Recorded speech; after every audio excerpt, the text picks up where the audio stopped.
Hi everybody, welcome to the lecture on thinking concepts and creativity. Tonight your homework is in two parts, this lecture and then another lecture on problem solving. Both will be about 5 minutes long. So thinking in concepts is the next stage of us discovering what cognition actually is.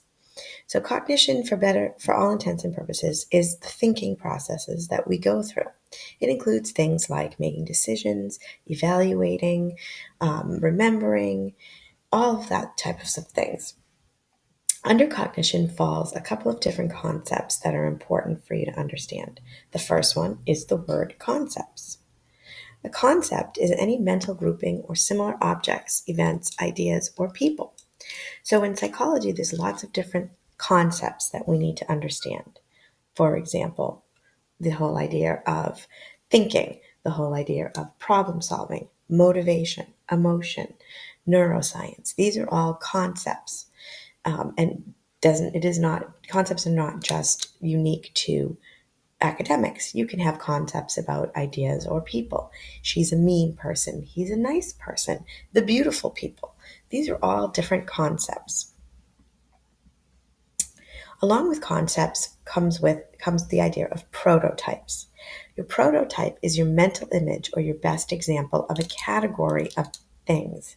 Matching new items to a prototype provides a quick and easy method for sorting items into categories, as when we compare feathered creatures to a prototypical bird, such as a robin. Remember, we talked about the schema that you have. So the prototype is merely that image for the schema. Your schema for birds is that idea of a sparrow or a robin. And what we do is we put different other feathered creatures like turkeys and ostriches into that schema for robin. The prototype is the image that you have of the robin.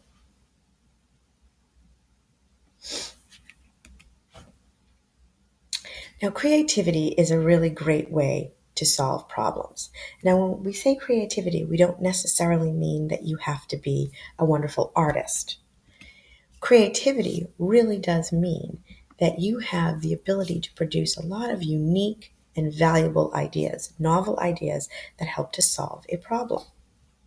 If you are a creative problem solver, you have an invaluable resource at your disposal.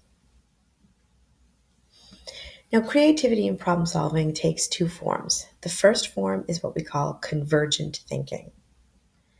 Convergent thinking is narrowing the available problem solutions to determine the single best solution that we have. So you look at all of the possibilities of solving a problem and you come up with the single best solution. That's convergent thinking. Divergent thinking is different.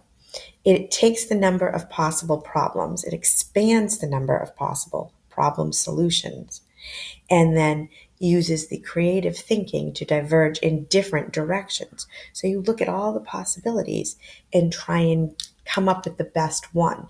Or you look at all the possibilities and you say, okay, I'm going to try this one and this one and this one and this one, but until you have the problem solved. There are 5 components to creativity, and they're listed here. Your expertise, your imaginative thinking skills, a venturesome personality, intrinsic motivation, which is motivation that comes from within, not because you're getting a reward of any type, and a creative environment.